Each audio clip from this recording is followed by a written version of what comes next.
이게 무슨 일이야? 항저우에서 왜 그런 일이 있었느냐, 그 이후엔 어떻게 됐느냐 궁금한 게 많을 텐데 지금부터 그 의문에 대한 썰들 내가 풀어볼게.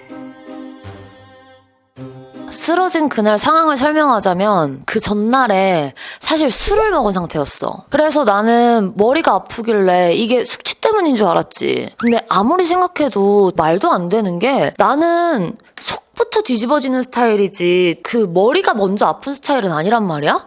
그때 생각했어야 됐는데. 평소랑 똑같이 헤어 메이크업 받고 그리고 방송 준비를 하기 시작했지. 근데 뭔가 느낌이 안 좋았어. 안무 연습을 하는데 힘이 안 들어가는 거야.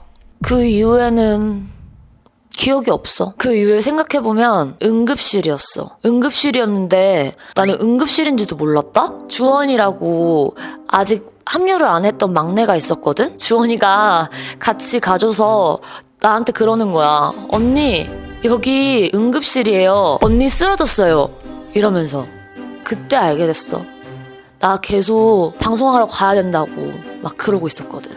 이제 거기 있던 멤버들이 그 상황을 설명해 주는데 내가 이제 연습실에 들어왔었고 거기서 뭔가 힘이 쫙 풀린 것처럼 쓰러지더래. 쓰러지다가 또 이렇게 굴렀대. 그리고 그 다음부터 막 손발을 떨고 막 발작을 하고 그랬대. 근데 나는 기억이 하나도 없어. 그래서 애들이 구급차를 불러달라고 했고 그래서 구급차를 타고 응급실을 간 거지. 어쨌든 응급실에 가서 CT도 찍고 막 이것저것 검사를 했었거든? 근데 특별한 이상은 없고 혈당이 좀 낮은 거? 그래서 저혈당 쇼크일 수 있다는 거야. 그래서 어떻게 뭐 링겔 정도 맞고 근데 그 링겔 맞는데 2시간 이상이 걸렸어. 와, 나 진짜 답답해 죽는 줄. 그리고 집에 돌아왔더니 애들이 다 깨있는 거야. 사실 그 다음날 한국 가는 날이었거든. 애들이 막 걱정하면서 괜찮냐고 그러는데 진짜 나 솔직히 좀 울컥할 뻔. 그리고 자다는 진짜 충격을 받았었나 봐. 나 너 죽는 줄 알았다고. 그리고 내가 짐을 싸려는데 자다가 우리 룸메이트였거든? 근데 자기가 다 싸준다고 나는 가만히 있으라는 거야. 야, 10년 친구가 이런 거구나. 자다 진짜 고맙다. 어찌저찌 자다의 도움을 받고 애들의 도움을 받아서 공항으로 돌아왔지. 그리고 한국으로 오게 되었고. 근데 한국으로 돌아온 나는 이제 못할 거라는 생각이 들긴 했어. 그리고 자다도 부대표님한테 내가 한다고 그래도 뜯어 말리시라고 그렇게 얘기를 했대. 자다는 진짜 내가 죽는 줄 알았나 봐. 그래서 일단 한국으로 돌아와서 이것저것 검사를 받았는데 정신과에 갔을 때는 스트레스 지수가 90% 이상이 넘어 있었고 공황장애 판정을 받았지. 원래 공황장애가 있었는데 이게 더 심해진 거지. 또 하나 의심되는 게 있어서 내과를 갔어. 미주신경성 실신이라는 건데 뇌에 혈류가 안 가고 뭐 그런 병이래. 그래서 쓰러질 수 있는 병인데 나랑 너무 증상이 똑같은 거야. 그래서 그것도 검사를 해봤더니 그것도 맞다는 거야. 나는 항저우에 가서 2가지 병을 얻었지. 근데 사실 처음에는 이대로 포기하기가 진짜 너무 아쉬운 거야.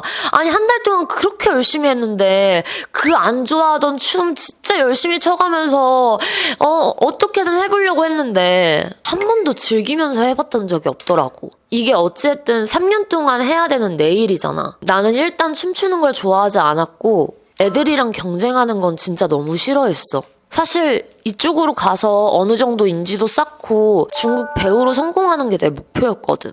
근데 갑자기 머리를 확 진짜? 그래서 춤추는 게 하루하루 진짜 고통인 거야. 내가 이걸 왜 해야 하지? 근데 거기서 제일 힘들었던 건 내가 춤을 잘 못 맞추고 내가 동선을 잘 못 맞추면 멤버들이 고생을 한다는 거야.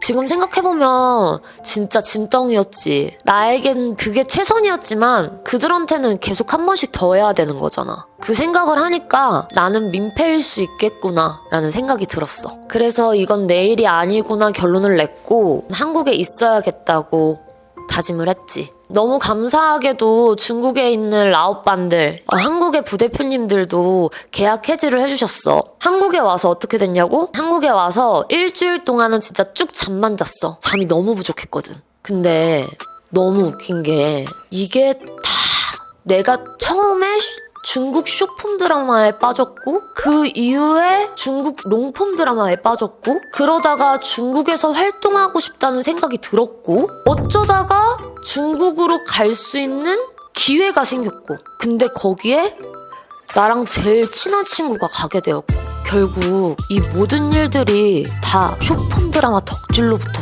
생겨난 거야. 그래서 나는 지금 어떻게 되었냐고? 열심히 치료받으면서 엄청 좋아졌어. 그리고 중국에서 활동해보고 싶다는 생각을 놓지 않았고 좋은 기회로 샤오홍슈에서 개인적으로 라이브를 하는 중이야. 배우라는 꿈도 놓지 않아서 열심히 배우로서 오디션도 보고 있어. 이게 내 최근 근황.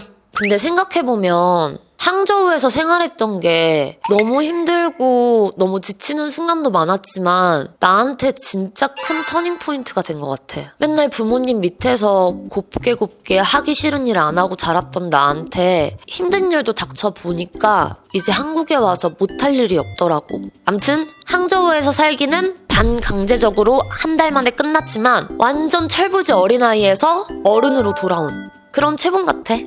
그래서 내 인생에서 빼놓질 못할 좋은 기간이었던 것 같아. 앞으로는 한국에 있는 최봄으로서 재밌는 콘텐츠 많이 올릴 테니까 지켜봐줘. 다음 주에도 봄은 온다!